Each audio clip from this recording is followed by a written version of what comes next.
Have a nice time dear students. साथियों, अभी तक हम लोग कॉम्प्लेक्स सेंटेंस में नाउन क्लास को पूरी तरह से पढ़ चुके हैं। साथियों, नाउन क्लास के बाद जो अगली हमारी टॉपिक होगी वो होगी हमारी एडजेक्टिव क्लास। तो चलिए यहां से वीडियो की शुरुआत करते हैं, लेकिन वीडियो शुरू करने से पहले आप सभी लोगों से निवेदन, फटाफट चैनल को सब्सक्राइब कर लीजिए और वीडियो को लाइक कर दीजिए। साथियों, तो आइए हम लोग समझते हैं एडजेक्टिव क्लास में आखिर होता क्या है। साथियों, एडजेक्टिव क्लास में जब आप हिंदी अर्थ निकालेंगे तो वो क या ज से निकलेगा। जो भी हमारा कॉन्जंक्शन होगा जब उसका हिंदी अर्थ निकालेंगे, यानी जो भी हम सेंटेंस को जब सेपरेट सेंटेंस को कंबाइन करेंगे, अलग अलग दिए गए सेंटेंसेस जब हम कंबाइन करके सिंथेसिस बनाएंगे साथियों, तो वहां पर जो हमारा कॉन्जंक्शन का अर्थ आएगा वो हमेशा क या ज से आएगा। तो साथियों यहां पर देख लीजिए, कभी भी आपको क या ज से अगर आपको ऐसा मिलता है और कॉम्प्लेक्स बनाना हो तो आप यहां पर दिए गए कॉन्जंक्शन का प्रयोग करेंगे। तो अपनी कॉपी में लिख लेंगे कि एडजेक्टिव क्लास में हिंदी अर्थ क या ज से निकलता है और इसके मुख्य कॉन्जंक्शन निम्न है। अभी मुख्य कॉन्जंक्शन कौन कौन से वो आप समझ लीजिए साथियों। यहां पर दिया गया है पहला हु यानी कि जो कि जिसने, यानी इसका जो हिंदी अर्थ आएगा वो क्या आएगा, बार बार जो कि या जिसने। और इसका प्रयोग हु का प्रयोग हम किसके लिए करेंगे, फॉर ह्यूमन बींग्स, यानी केवल सजीवों के लिए ही हम यहां पर हु का प्रयोग करें। ह्यूमन बींग यानी केवल हम इंसानों के लिए ही यहां पर हु का प्रयोग करेंगे। यानी अगर आपको एग्जाम में ऐसा कोई सेंटेंस दिया जाता है जिसमें इंसानों के लिए आपको हु लगाना पड़े, तो उसके लिए इंसानों के लिए जो कि जिसने अगर आता है तो उसके लिए हम क्या यूज करेंगे, हु का यूज करेंगे। लेकिन यही जो कि जिसने अगर आपको जानवरों निर्जीव के लिए अगर मिल गया तो उसके लिए हमको क्या करना, उसके लिए हमको विच लगाना पड़ेगा। तो इंसानों के लिए आपको हु लगाना है और जानवरों और निर्जीव के लिए क्या करना है, विच लगाना है साथियों। तो इस बात का विशेष ध्यान रखना है कि हु और विच दोनों का अर्थ एक जैसा तो होता है, लेकिन दोनों का प्रयोग एक जैसा नहीं करेंगे साथियों, इस बात को दिमाग में रखिए। तो यहां पर अगला जो हमारा कॉन्जंक्शन वो है दैट। जब आपको यह ना समझ आए कि इंसान की बात हो रही कि जानवर की, निर्जीव की बात हो रही, किसकी बात हो रही, नहीं समझ आता, सेंटेंस में आपको हु लगाना चाहिए या विच लगाना चाहिए, बहुत कंफ्यूजन हो साथियों, तो उस स्थान पर आपको दैट लगा देना चाहिए कि दोनों का ही सेम अर्थ दैट लेकर के आता है। इसके लिए लिखते हैं for both living and non living, यानी इसको हम सजीव और निर्जीव दोनों के लिए ही प्रयोग कर सकते हैं। हु का प्रयोग करेंगे जो कि जिसने, अगर ऐसा हिंदी अर्थ निकलता है जो कि जिसने, तो उसको जोड़ने के लिए इंसानों के लिए हम क्या करेंगे, हु लगाएंगे। और अगर जो कि जिसने, जिसे, जिसको अगर ऐसा जानवरों के लिए या निर्जीव के लिए आता है साथियों ऐसा सेंस, तो उसके लिए हम क्या करेंगे, विच का प्रयोग करेंगे। और अगर जो कि जिसने, जिसे, जिसको अगर ऐसा आ रहा है और आपको समझ नहीं आ रहा कि इंसान है कि निर्जीव है, आप वहां पर कंफ्यूजन में हो, तो आप कुछ नहीं करना साथियों, वहां पर कॉन्जंक्शन क्या लगाना है, दैट का प्रयोग कर देना है। इसके बाद अगला हो जाएगा साथियों वेयर, यानी कि जहां, जिस जगह, जिस स्थान पर। साथियों अगर प्लेस की बात करेगा तो हम क्या करेंगे, जहां, जिस जगह, जिस स्थान पर करेंगे, और उसके लिए हम क्या लगाएंगे, वेयर का प्रयोग करेंगे साथियों, कॉन्जंक्शन वेयर का प्रयोग करेंगे। इसके बाद अगला व्हेन, जब, जिस समय, जितने बजे, जिस दिन, कब, किस समय, कितने बजे, किस दिन। अगर ऐसा कोई सेंस आपको वाक्य में जोड़ने पर मिलता है साथियों, समय की बात करेगा तो हम क्या करेंगे, व्हेन का प्रयोग करेंगे। और अगर वाई आता है साथियों, की, क्यों, किस लिए, किस कारण से, किस वजह से, अगर रीजन की बात की जाएगी साथियों तो वहां पर क्या हो जाएगा, वहां पर हम वाई का प्रयोग करेंगे साथियों। अगर आपने नाउन क्लास में प्रीपोजिशन का प्रयोग पढ़ा होगा तो बहुत अच्छी प्रकार से आपको लग रहा होगा कि कुछ चीजें वहां की जैसे, यानी कि वेयर, व्हेन और वाई कुछ मिलता जुलता है। वहां पर वेयर मतलब कहां था, यहां पर जहां हो गया है। तो साथियों थोड़ा सा बस परिवर्तन है, बाकी बनेगा तो कॉम्प्लेक्स ही। आप बिल्कुल टेंशन मत लीजिए कि इसका अर्थ कुछ और भी होगा या नहीं होगा। देखिए साथियों, नाउन क्लास जब बनाएंगे तब भी कॉम्प्लेक्स बनेगा, अगर आप एडजेक्टिव क्लास से बनाएंगे तब भी कॉम्प्लेक्स ही बनना है। तो इसलिए आपको बिल्कुल टेंशन नहीं लेना है कि नाउन क्लास से बन रहा है कि एडजेक्टिव क्लास से, बनेगा तो कॉम्प्लेक्स। क्योंकि एग्जाम में ऐसा नहीं पूछा जाएगा कि नाउन क्लास से बनाइए कॉम्प्लेक्स, ऐसा नहीं बोलेगा कि एडजेक्टिव क्लास से बने, वो बस बोलेगा दिए गए सेंटेंस को आपको कॉम्प्लेक्स बनाना है। वो आप चाहे नाउन क्लास से बनाइए चाहे एडजेक्टिव क्लास से बनाइए, किसी भी क्लास से बनना चाहिए, बस इतने से मतलब है। तो साथियों यहां पर इतने सारे कॉन्जंक्शन मैंने आपको बता दिए, तो दी गई बातों को अपनी कॉपी में आप नोट कर लीजिए, फिर में नोट कर लीजिए और वीडियो को पॉज करिए, नोट करिए। आगे हम आपको एग्जाम्पल के माध्यम से भी इन चीजों को समझा देते हैं।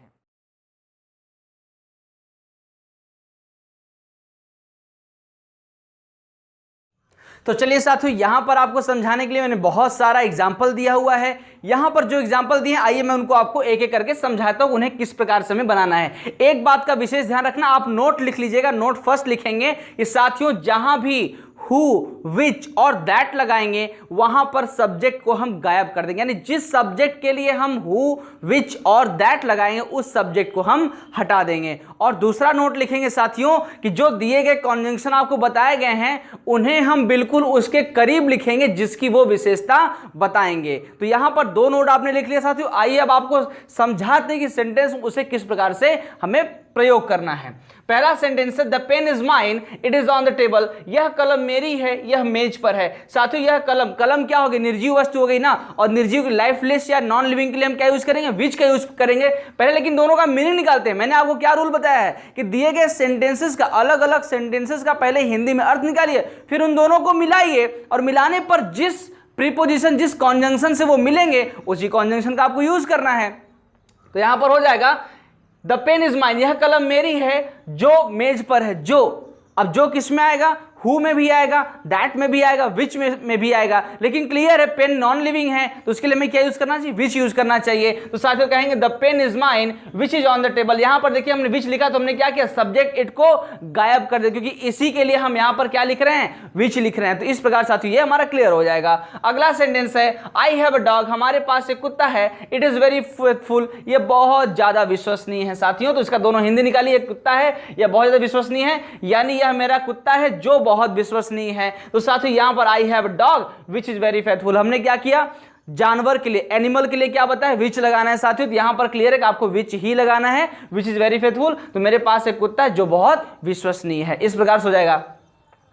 अगला है अ मैन केम टू मी, एक व्यक्ति मेरे पास आया, ही वॉज ब्लाइंड, वो अंधा था। तो साथियों इसमें क्या करेंगे, एक अंधा व्यक्ति मेरे पास आया, या ऐसा कहेंगे एक व्यक्ति मेरे पास आया जो अंधा था, है ना, कहेंगे एक व्यक्ति जो अंधा था मेरे पास आया, ऐसा भी कह सकते हैं और ऐसा भी कह सकते हैं एक व्यक्ति मेरे पास आया जो अंधा था। तो यहां पर साथ ही दोनों तरीके से बना सकते हैं, ऐसा कर सकते हैं अ मैन केम टू मी, एक व्यक्ति मेरे पास आया हु वाज ब्लाइंड, जो अंधा था। यहां पर पुरुष की बात होगी, इंसान की बात होगी ना, तो हमें क्या यूज करना है, ह्यूमन बीइंग के लिए हु लगाना है। तो यहां पर क्लियर हो गया साथियों, अ मैन केम टू मी, एक व्यक्ति मेरे पास आया हु वाज ब्लाइंड, जो अंधा था। या इसे इस प्रकार से भी कह सकते हैं a man who was blind, a man who was blind, एक व्यक्ति जो अंधा था केम टू मी, मेरे पास आए। इस प्रकार से भी हम लोग इसे बना लेंगे। देखिए मेरा ब्लैक बोर्ड, जो मेरा ग्रीन बोर्ड यहाँ पर, सॉरी ग्रीन बोर्ड जो है वो छोटा है साथियों, इसलिए मैं बहुत ज्यादा एक साथ में नहीं लिख सकता हूं। अभी भी कुछ सेंटेंसेस बचे जो मुझे आपको समझाने, वो इसमें नहीं आ पाए, तो मैं उनको भी बाद में समझाता हूं। लेकिन यहां पर देखिए मैं एक ही सेंटेंस को दो बार नहीं लिख सकता क्योंकि जगह मेरे पास स्पेस कम है।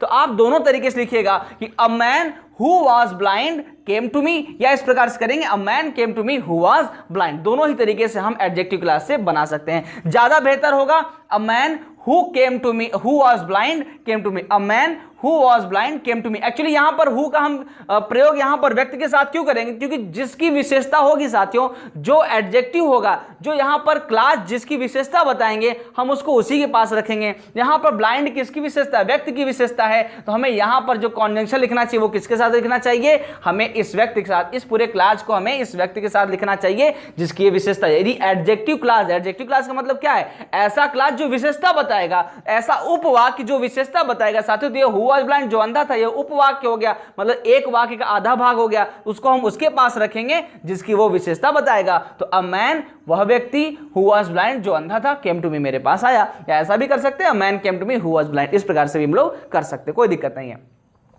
अगला है we came upon a certain cottage, हम आ पहुंचे अ सर्टेन निश्चित कॉटेज, झोपड़ी तक। Here a shepherd was living, जहां पर, हियर यहां पर एक शेफर्ड, एक चरवाहा लिविंग रहता था विद हिज फैमिली, अपने परिवार के साथ। कहते हैं कि हम उस निश्चित झोपड़ी तक आ चुके हैं जहां पर एक चरवाहा अपने परिवार के साथ रहता था। अब आगे साथ जहां पर, अब जहां पर प्लेस की बात कर रहे हैं तो हमें क्या लगाना चाहिए, वेयर लगाना चाहिए। क्लियर है साथियों, जहां पर प्लेस की बात करें वहां पर वेयर लगाएंगे। तो we came upon certain cottage, कहते हैं हम एक निश्चित झोपड़ी तक आ पहुंचे, where a shepherd was living with his family, जहां पर एक चरवाहा अपने परिवार के साथ रहता था। ये बड़ा ही सिंपल था साथियों। इसके बाद अगला है ही वाज वीपिंग, वो रो रहा था। नोबडी न्यू द रीजन, कोई कारण नहीं जानता, कोई कारण नहीं जानता कि वो क्यों रो रहा था। अब यहां पर की क्यों आ गया साथियों, तो रीजन के लिए हमने क्या बताया, रीजन के लिए हमें वाई यूज करना है। तो यहां पर सेंटेंस का हिंदी अर्थ क्या होगा, कोई नहीं जानता कि वह क्यों रो रहा था। तो यहां पर साथियों हो जाएगा नोबडी न्यू द रीजन, कोई कारण नहीं जानता कि क्यों ही वाज वीपिंग, वो रो रहा था। इस प्रकार से सिंपल हो जाएगा साथियों। अगला है father will teach me, his father will teach me, उसके पिताजी मुझे पढ़ाएंगे। I don't know the time, मुझे समय नहीं पता। टाइम के लिए क्या करेंगे, व्हेन का यूज करना है। तो अब इसका दोनों हिंदी अर्थ निकाल लिए, अब दोनों को एक मिलाइए। तो I don't know the time, मुझे समय नहीं पता उसके पिताजी कब मुझे पढ़ाएंगे। तो I don't know the time when his father will teach me. इस प्रकार से साथियों हम लोग ऐसे सेंटेंसेस का कॉम्प्लेक्स बनाते हुए चले जाएंगे। ये बहुत ही सिंपल क्वेश्चन, इसमें कुछ भी घबराना या डरने की बात ऐसा बिल्कुल भी नहीं है साथियों, बहुत आसानी से आप बना सकते हैं। अगला सेंटेंस कहते हैं साथियों, some people die for some noble cause. कहते हैं कुछ लोग मरते हैं अच्छे श्रेष्ठ कार्य, कुछ श्रेष्ठ कार्यों के लिए, कुछ श्रेष्ठ कारणों से मरते हैं। दे आर ऑनर्ड एवरीवेयर, उनका हर जगह सम्मान होता है। कहते हैं कुछ लोग जो कुछ श्रेष्ठ कारणों से मरते हैं उनका हर जगह सम्मान होता है। तो कह सकते हैं साथियों, some people are honoured everywhere. कहते हैं कुछ लोगों का हर जगह सम्मान होता है। Who die for some noble cause, जो कुछ श्रेष्ठ कार्य के लिए मरते। कहते हैं कुछ लोगों का हर जगह सम्मान होता है जो किसी श्रेष्ठ कारण से मरते हैं, या इस प्रकार से भी कह सकते हैं कि some people who die for some noble cause. कहते हैं सम पीपल, कुछ लोग जो मरते हैं कुछ अच्छे कार्य के लिए, और ऑनर्ड एवरीवेयर, उनका हर जगह सम्मान होता है। जैसे अभी हमने यहां पर किया था ये वाला सेंटेंस, उसी प्रकार से हम इसको भी कर सकते हैं। तो ज्यादा बेहतर कौन सा है, some people who die for some noble cause are honoured everywhere. ये सेंटेंस ज्यादा अच्छा है। गलत ये भी नहीं, ये भी सही है, लेकिन ज्यादा अच्छा क्या है कि उस एडजेक्टिव क्लास को उस व्यक्ति के साथ रखे, उस नाउन के साथ रखे जिसकी वो विशेषता बता रहा है। तो इस प्रकार से हम दूसरा सेंटेंस भी कर लेंगे। इसके बाद अगला है साथियों, I bought a pen a few days back. मैंने एक कलम कुछ दिन पहले खरीदा। आई हैव लॉस्ट इट, मैंने इसे खो दिया है। तो साथियों इसे कहेंगे अ पेन, वह कलम, विच आई बॉट, जिसे मैंने खरीदा था, अ फ्यू डेज बैक, कुछ दिन पहले, हैज लॉस्ट, वो खो गया। अब देखिए यहां पर अ पेन हो गया ना, आपका सब्जेक्ट अ पेन सिंगुलर हो गया, इसलिए हमने यहां पर हैज कर दिया। यहां पर आई प्लूरल था, इसलिए यहां पर हमने हैव किया था। तो यहां पर जो हमारा सब्जेक्ट होगा साथियों, उसी अकॉर्डिंग हम क्या करेंगे, हेल्पिंग वर्ब लगाएंगे। तो इस प्रकार साथियों को बहुत सारे सेंटेंसेस को मैंने आपके सामने क्लियर कर दिया। तो चलिए फटाफट इन्हें लिख लीजिए। कुछ और भी सेंटेंसेस उन्हें आपको मैं करने के लिए देता हूं, पहले आप उसको करने का प्रयास कीजिए, उसे कॉम्प्लेक्स बनाने का प्रयास कीजिए। अगर आपसे बन जाता तो बहुत अच्छी बात है, नहीं बनता है तो आगे मैं उसको भी आपको समझा देता हूं। तो चलिए वीडियो पॉज करिए और फटाफट इसे नोट कर लीजिए साथियों।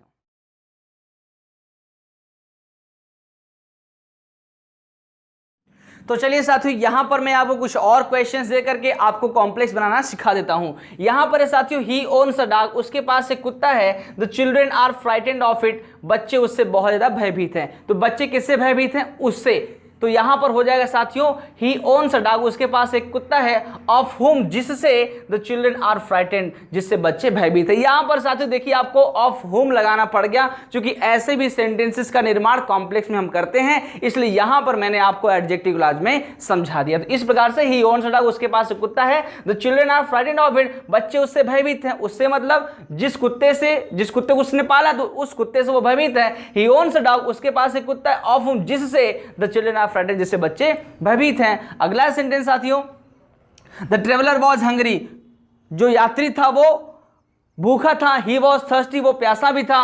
ही केम टू माई हाउस, वो मेरे घर आया। ही बेग्ड फॉर फूड, वो भोजन की मांग भी किया, उसने भोजन मांगा भी। तो साथियों कहते हैं वह यात्री जो भूखा और प्यासा था मेरे घर आया, जहां पर उसने भोजन मांगा। इस प्रकार से करेंगे साथियों। तो हमने किया, द ट्रेवलर, वह यात्री, who was hungry and thirsty, जो भूखा और प्यासा था, केम टू माई हाउस, मेरे घर आया, वेयर, जहां पर, ही बेग्ड फॉर फूड, उसने भोजन की मांग किया। यहां पर देखिए साथियों, हु और वेयर दोनों ही हमने कॉन्जंक्शन का सेंटेंस में यूज किया। अगर आपको ऐसा लगता है कि एक से अधिक बार यूज किया जाना चाहिए कॉन्जंक्शन, तो बेशक आप कॉन्जंक्शन का 2 बार या 2 से अधिक बार भी आप यूज कर सकते हैं। अगर ऐसा रिक्वायर्ड आपको लगता है, उसकी जरूरत लगती तो आप कर दीजिए।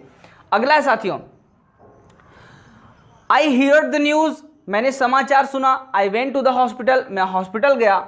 The hospital is not far from my home, कहते हैं हॉस्पिटल मेरे घर से बहुत दूर नहीं है। तो कहते हैं जब मैंने समाचार सुना मैं हॉस्पिटल गया, जो मेरे घर से बहुत दूर नहीं है। हॉस्पिटल मतलब निर्जीव, उसके लिए विच लगाएंगे। तो साथ ही कहते हैं when I heard the news, जब मैंने समाचार सुना। I went to the hospital, मैं हॉस्पिटल गया। Which is not far from my home, जो मेरे घर से बहुत दूर नहीं है। या इसी सेंटेंस को इस प्रकार से भी कर सकते हैं साथियों कि I went to the hospital which is not far from my home when I heard the news. जब मैंने समाचार सुना, ऐसा उसको लास्ट में कर सकते हैं, लेकिन सही बात तो ये साथियों जब आप समाचार सुनेंगे तभी आप हॉस्पिटल जाएंगे, इसलिए पहले उसी चीज को लिखना चाहिए जो पहले हो रहा हो। तो यहां पर साथियों हम लोग लिखेंगे when I heard the news, जब मैंने समाचार सुना, I went to the hospital, तब हॉस्पिटल गया, which is not far from my home, जो मेरे घर से दूर नहीं है। अब एक सेंटेंस आपको करने के लिए यहां पर दिया साथियों, you can find me in my room, the room is on the third story, कि आप मुझे मेरे कमरे में पा सकते हैं, वह कमरा तीसरे मंजिल पर है।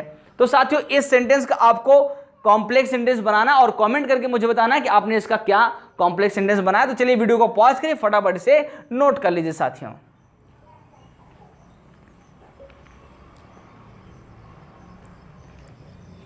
तो चलिए साथियों आज के लिए बस इतना ही, यहीं से हम इस क्लास की समाप्ति करते हैं। उम्मीद है कि आप लोगों को बहुत अच्छा समझ आया होगा। अगर फिर भी कोई बात आपको खटकती, कोई बात नहीं समझ आती है, आप कमेंट करिए कि सर मुझे नहीं समझ आया, हम आपको उसे अगले डाउट क्लास में समझा देंगे साथियों, क्लियर कर देंगे। तो बिल्कुल परेशान होने की जरूरत नहीं है, क्रिस इंग्लिश क्लासेस चैनल को सब्सक्राइब कर लीजिए, आपको बेहतरीन से बेहतरीन नॉलेज सरल से सरल भाषा में देने की कोशिश की जाएगी साथियों। वीडियो जो आप देख रहे हैं उसको लाइक कर दीजिए, इस वीडियो को शेयर कर दीजिए उन लोगों तक जो ग्रामर सीखना चाहते हैं, जो ग्रामेटिकली करेक्ट बोलना चाहते हैं, जो इंग्लिश स्पीकिंग सीखना चाहते हैं साथियों, उन सभी के पास शेयर कीजिए। ज्ञान बांटते रहिए क्योंकि ज्ञान बांटने से ही बढ़ता है। जय हिंद, जय भारत।